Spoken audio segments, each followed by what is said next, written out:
ለመጀመሪያ ጊዜ ራሴን ሪከርድ ማድረግ ያሰብኩት ቪዲዮ ደግሞ የመጀመሪያ ቲክቶክ አሮና ይባላል። የ20 ዓመት ልጅ 20 ዓመት ላይ ነው ቲክቶክ የጀመረው። እሷን ከመፍራት የተነሳ ማታ ማታ ነበር ምሰራው። በምፈልገው አይነት ሁኔታ አይደለም ያለሁት።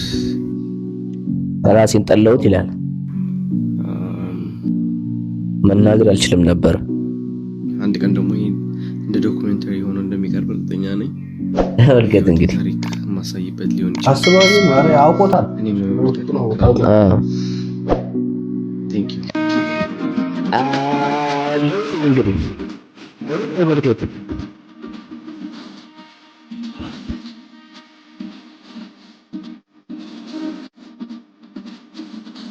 እዛ ወጥ ለዚህ ነገር ማለት ነው።